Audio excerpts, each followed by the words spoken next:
गुरुजियों ने जो कार्यक्रम रखा सर्वधर्म, तो नाम सुन के ही खुशी होती है कि गुरुजी की जो मंशा है कि इस ज़मीन पर रहने वाले जितने साथी हैं वो परमात्मा को, वाहेगुरु को, गॉड को, अल्लाह को एक समझ करके इंसानियत को महत्व दें। धर्म तो साथियों हम लोगों ने बनाए हैं, लेकिन बनाने वाली जो शक्ति है वो केवल मात्र एक है। हम चाहे उसको किसी भी रूप में लें, पूजा तो परमात्मा की करनी है। मैं परमात्मा से दुआ करता हूँ आप सबके लिए और सर्वधर्म के लिए, सर्व समाज के लिए, कि जिस प्रकार से दूध के जर्रे जर्रे में घी होता है, चाहे दूध आपका 100 ग्राम है, 1 किलो है, चाहे 100 किलो है, चाहे 1 टन है, उसके जर्रे जर्रे में घी है। कोई इस बात को पहचान नहीं पाता कि कौन से जर्रे में घी है, किस में नहीं है।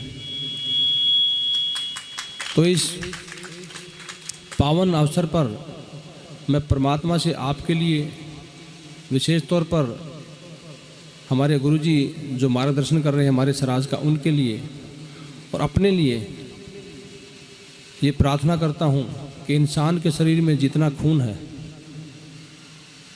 जैसे दूध के अंदर घी समाहित होता है, तो इंसान के अंदर जितना खून है, खून के जर्रे जर्रे में समाज सेवा ऐसी उत्पन्न कर दे कि वो 24 घंटे प्रभु की भक्ति में लीन रहे और समाज के लिए काम करते रहे। साथियों, ये कोई राजनीतिक मंच नहीं है। यहाँ तुम अपने गुरुजी के चरणों में बैठकर धर्म की बात करते हैं, अपने समाज की बात करते हैं, हिंदुस्तान के विकास की बात करते हैं। तो ये तभी संभव है जब हम सब आदरणीय गुरुजी के बताए हुए पद चिन्हों पर चलेंगे, तो हमारे समाज का, हम सब का, हमारे बच्चों का एक अच्छा मार्ग बनेगा। उस मार्ग पर चलकर विशेष तौर पर हमारे जो ये बच्चे बैठे हैं, ये कल के भारत के भविष्य हैं। इन्हीं में से कोई प्रधानमंत्री बनेगा, कोई राष्ट्रपति बनेगा, कोई मुख्यमंत्री बनेगा।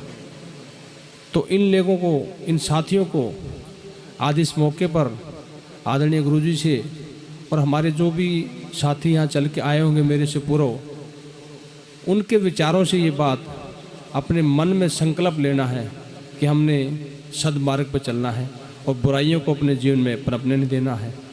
आप सबको आज विजयदशमी का हमारा त्यौहार है, और त्यौहार का ये महत्व जो गुरुजी ने कार्यक्रम रखा है, बिल्कुल संबंध उनका एक दूसरे का जुड़ा हुआ है कि बुराई पे अच्छाई की जीत हो।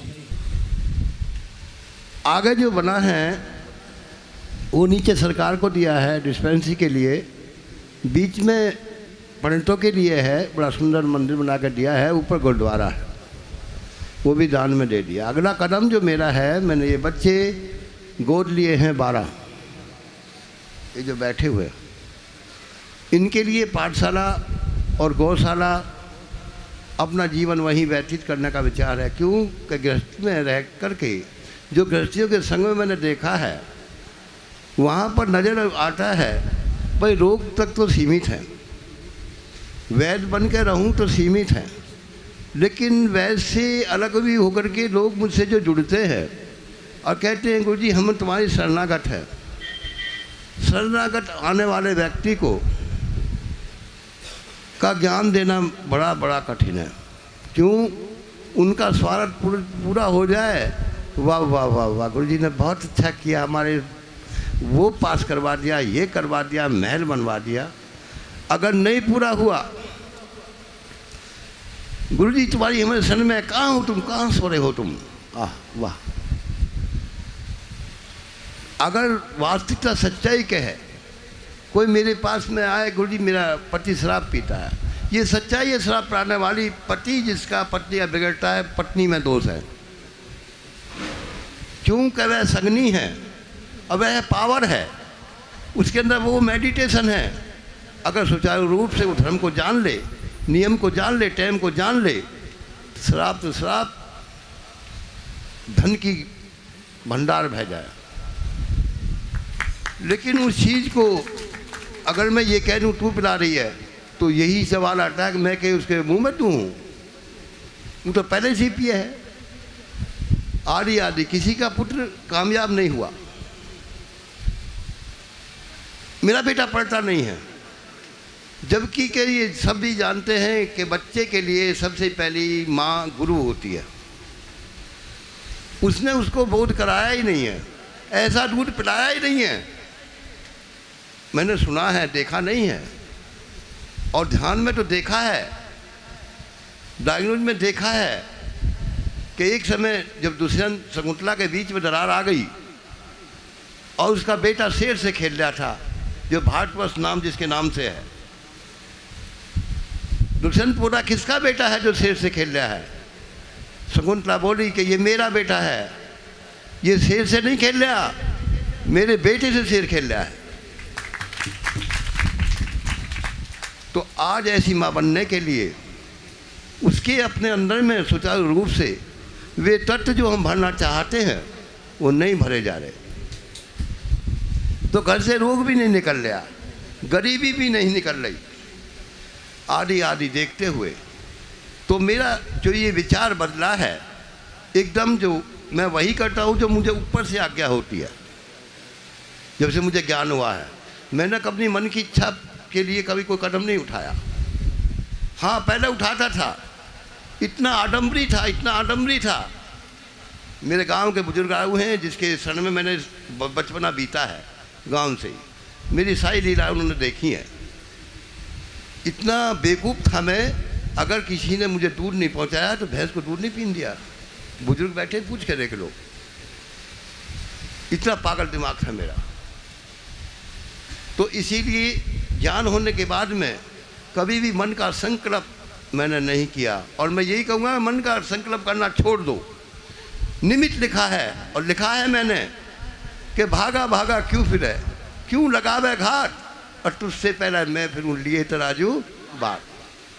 निमित्त निश्चित है, तो क्यों मन की कल्पना करते हो, क्यों तीरथ जाते हो?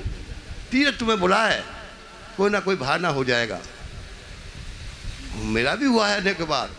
हमारे पंडित जी रहते थे, आपने भी देखे होंगे, जौनती में पाई वाले, ऐसा कर्मठ व्यक्ति। कभी मेरे आश्रम में निरासन 50 की MSc थे, पूरा जीवन अर्पण कर दिया। उनका शरीर पूरा हो गया अचानक, नवदुर्गे को गंगा जी ले गया, बहाना मिल गया, गंगा मिल गई। तो बहाने से अगर तुम्हें कुछ मिलता है, जाते हो तो जाने का तुम्हारा पूरा अधिकार है। अगर मन की गति में आकर के तुम कुछ मांग रहे हो, वो तुम्हारा अधिकार नहीं है, वो कभी पूरा नहीं होगा, पूरा नहीं होगा। तो इसीलिए मेरा अगला कदम इन बच्चों के लिए पाठशाला का और गौशाला का है। जो लंगड़ी लुंगड़ी गो इधर उधर जो भर के ले जाते हैं, कटवा देते हैं, उनका है अगला कदम। और ये मंच हर साल चलता रहेगा। अब तो धर्म सम्मेलन अलग अलग चला है, इसी मंच पे सभी धर्मों के होंगे, क्योंकि हम मंदिरों में हमें वो चीज़ नहीं सिखाई जा रही, वो चीज़ नहीं समझाई जा रही। जबकि क्या मंदिर हमारे स्कूल पहली क्लास के हैं। धर्म सिखाया जाता है, नियम सिखाया जाता है, टाइम सिखाया जाता है, दिनचर्या बताई जाती है। और जब तक व्यक्ति की दिनचर्या नहीं होगी तो निर्माण भी नहीं होगा। सिर्फ पूजा पाठ करा करके हर किसी की इच्छा है कि मेरे घर में पूजा पाठ हो और मेरी बीमारियां निकले, मेरी जीत हो, ऐसा कभी नहीं होगी। तो उनके विचार सुनेंगे।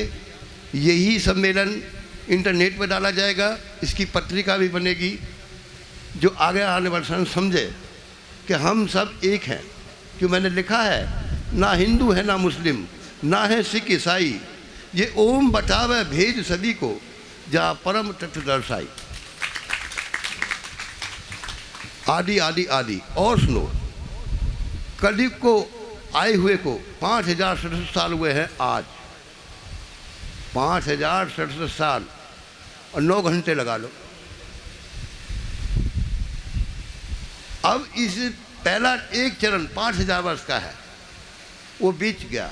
अब सतयुग का चरण चल रहा है, और सतयुग में कलिंग अवतार का समय आ चुका है, ले चुके हैं। वो कैसे प्रकट होंगे?